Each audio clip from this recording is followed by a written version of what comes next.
Kalian pasti pernah nggak sih nonton anime atau film Jepang dan ngerasa ada sesuatu yang beda, entah itu dari visualnya yang indah, ceritanya yang bikin mikir, mind blowing, atau emosinya yang nyangkut di hati. Tapi pernah nggak kalian juga bertanya-tanya kenapa film Jepang itu bisa berasa sekuat itu? Jawabannya ada di satu kata ini teman-teman, adalah estetika. Ini satu kata yang bikin film Jepang itu kuat banget di skala sektor. So, di video ini kita akan bedah habis-habisan estetika film Jepang yang bikin sinema Jepang punya cita rasa tersendiri yang udah menaklukkan penonton di seluruh dunia. So, welcome back to the 2.5 channel. Don't forget to subscribe. について一つだけ書き記すとするならば、俺は世界を終わらせる太陽の神。 Kita mulai dari yang pertama dulu nih, yang kelihatan, yakni visualnya, estetika dari visualnya. Kalau kalian perhatiin ya teman-teman ya, di sektor visualnya ini kita bahasnya. Anime punya gaya desain karakter yang sangat khas, mata yang digambar oversize dan ekspresif, rambutnya berwarna, dan ekspresi wajah yang hyperbola. Ini bukan sekedar gaya menggambar, ini adalah bahasa visual untuk menyampaikan emosi yang dalam tanpa banyak dialog. Soal warna, sinema Jepang seneng banget pakai kontras yang tajam, putih bersih versus merah menyala, langit biru cerah versus bayangan gelap. Garis yang bersih dan tegas bikin setiap frame terasa seperti sebuah lukisan. Dari sisi narasi sendiri, film Jepang nggak selalu pakai struktur 3 babak kayak film Hollywood. Tidak selalu pakai struktur 3 babak, tapi banyak yang pakai Kiso Tenketsu. Wow, apalagi itu? Istilah apa lagi nih? Ini apa ya? Ini ya Kiso Tenketsu adalah struktur 4 babak yang unik banget. Bukan soal konflik yang harus dipecahkan, tapi soal perkembangan dan kontras. Ini yang bikin banyak film Jepang berasa lebih mengalir dan nggak terlalu terburu-buru. Dan karakter di film Jepang, mereka jangan jadi pahlawan tanpa celah. Karakternya kompleks, realistis, kadang juga anti-hero seperti Eropa. Penuh lemah dan dilema moral yang relate sama kehidupan nyata. Ini yang bikin penonton bisa connect secara emosional. Bagian 2, pengaruh budaya, sejarah, dan nilai sosial. Pengaruh budaya, sejarah, dan nilai sosial. Akar budaya dan sejarah Jepang yang sangat dalam sekali. Pertama, ada filosofi Mono no Awari, kesadaran akan keindahan yang justru lahir dari ketidakkekalan. Sakura yang indah karena ia akan gugur, momen yang berharga justru karena ia fana. Itulah kenapa banyak adegan di film Jepang terasa melankolis, tetapi juga indah. Ada juga wabi sabi, yakni menemukan keindahan dalam ketidaksempurnaan. Inilah kenapa film Jepang sering gak butuh ending yang happy dan rapi, karena ketidaksempurnaan adalah seni.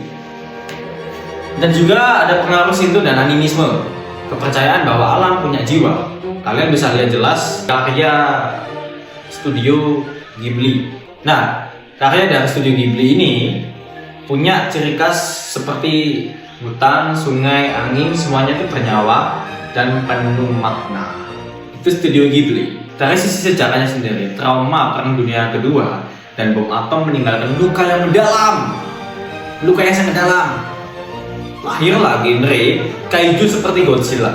Godzilla ini bukan Godzilla yang versus Godzilla ya teman-teman, tapi ini Godzilla yang di Jepang. Godzilla yang di film Jepang ini adalah monster yang secara metaforis merepresentasikan ketakutan terhadap senjata nuklir dan kehancuran.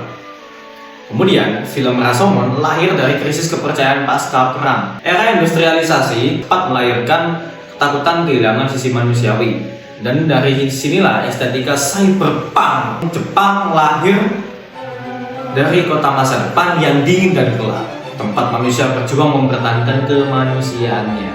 Oke, dari nilai sosial sendiri, ada tegangan klasik antara kolektivisme dan individualisme. Kolektivisme versus individualisme. Apa itu? Kepentingan kelompok di atas kepentingan pribadi ini guys. Kolektif itu kepentingan kelompok, kalau individu kepentingan pribadi. Dan ada konflik Giri versus Ninjo, benturan antara kewajiban dan perasaan.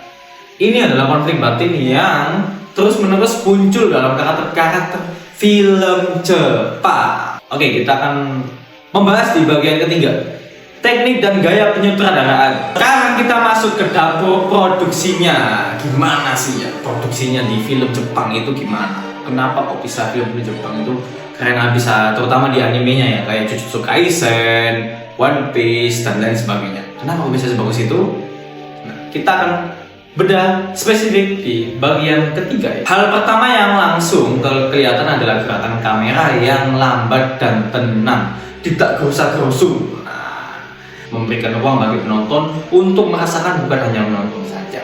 Dan ada teknik filosof, shot selingan yang memperlihatkan langit, awan, atau objek sekitar tanpa karakter. Ini maksud dari teater Noh dan Kabuki. Jeda untuk kontemplasi, untuk memberikan atau untuk membiarkan emosi meresap bagi yang menonton, untuk menyampaikan emosi dan meresap kepada audiens atau penonton. Pengambilan jarak jauh, wide shot atau long shot, juga jadi ciri khas, terutama di film live actionnya Jepang. Bisa terlihat kecil dalam lingkungannya. Ini bukan kelemahan komposisi, ini pernyataan filosofis. Manusia adalah bagian dari sesuatu yang jauh lebih besar. Nah, dalam dunia animasi ini teman-teman, kayak anime ya, ada teknik yang disebut animasi terbatas, limited animation. Bukan setiap frame digerakkan, ada momen di mana karakter diam dan hanya matanya yang bergerak atau hanya mulutnya. Ini muncul karena keterbatasan biaya. Tapi justru melahirkan gaya visual yang khas dan otentik, khas dan ikonik juga. Keren banget. Dan yang paling membedakan sinema Jepang adalah perhatian pada detail-detail kecil di lingkungan. Hujan yang menetes di jendela, nasi yang mengepul asap, suara serangga di malam hari. Detail-detail kecil seperti itu membangun atmosfer yang luar biasa, realitas dan imersif. Penonton nggak cuma menonton, mereka juga merasakan dunianya. Oke, kita akan beranjak ke bagian 4, tujuan estetika. Apa tujuan estetikanya? Semua teknik dan pilihan visual itu bukan kebetulan, ada tujuan di baliknya. Tujuan pertama nih teman-teman, menyalurkan emosi secara halus, smooth. Film Jepang sering nggak butuh banyak dialog untuk bikin kita menangis. Mereka pakai gambar, ekspresi, dan suasana untuk menyampaikan kesedihan, kesepian, atau kebahagiaan. Ini bukan kelemahan narasi, ini adalah kepercayaan bahwa penonton cukup cerdas untuk merasakan sendiri ceritanya, dunianya, visualnya. Dan tujuan kedua adalah melestarikan dan memperkenalkan budaya. Ya, seperti halnya di Indonesia, budaya kita itu banyak dan terkenal juga. Film Jepang selalu menyebutkan unsur budaya kimono. Nah, ini adalah pakaian tradisi Jepang, pakaian tradisional Jepang, yakni adalah kimono yang sering dipakai para masyarakat Jepang pada zaman dahulu. Film Jepang selalu menyalurkan budaya seperti kimono, upacara minum teh, festival matsuri, tanpa terasa menggurui penonton dari seluruh dunia jadi kenal dan jatuh cinta sama budaya di film Jepang. Itulah kelebihan dari estetika visual Jepang. Nah, untuk yang ketiga, yakni adalah kritik sosial secara tidak langsung. Kritik sosial. Ini yang paling cerdik nih teman-teman, paling cerdik. Film Jepang jarang bertanya soal masalah sosial. Mereka menggunakan simbol monster dan konflik keseharian untuk menyinggung isu-isu seperti korupsi, tekanan sosial, isolasi, atau kerusakan lingkungan. Tiga tujuan estetika itu sudah bisa kalian pahami dan sudah bisa kalian resapi. Oke teman-teman, kita beranjak ke bagian 5, yakni adalah respon penonton. Ya, kita akan bedah di bagian ini. Oke, dari respon penonton lokal Jepang. Di Jepang sendiri ada dinamika yang menarik. Anime dan film Jepang dianggap sebagai bagian dari budaya populer, bahkan kebanggaan nasional. Wow. Tapi ada juga sebagian orang Jepang yang kurang relate dengan anime karena merasa terlalu jauh dari realitas kehidupan sehari-hari mereka. Anime Jepang mulai muncul sejak tahun 1910-an dan menutup popularitasnya pada tahun 1970 sampai 80-an. Di level global, sinema Jepang punya pengaruh yang luar biasa. Di level Indonesia, lokal Indonesia, anime masuk sekitar tahun 1970-an dan benar-benar meledak di tahun 1990-an. Anime diterima sebagai bagian dari budaya populer. Komunitas anime di Indonesia sangat besar dan aktif, dari cosplay hingga fan art hingga forum diskusi online. Gede banget kan, sampai beragam lah komunitas itu. Selesai kita bahas Nah, kalau ada pertanyaan silakan kita diskusi aja di kolom komentar ya. So, thank you so much. Don't forget to subscribe, like, comment, and share to teman-teman kalian, kerabat kalian terdekat. Intinya share aja nggak apa-apa kalau yang ingin mempelajari tentang spesifik estetika film Jepang. Arigato gozaimasu. Sampai jumpa di 2.5 channel selanjutnya.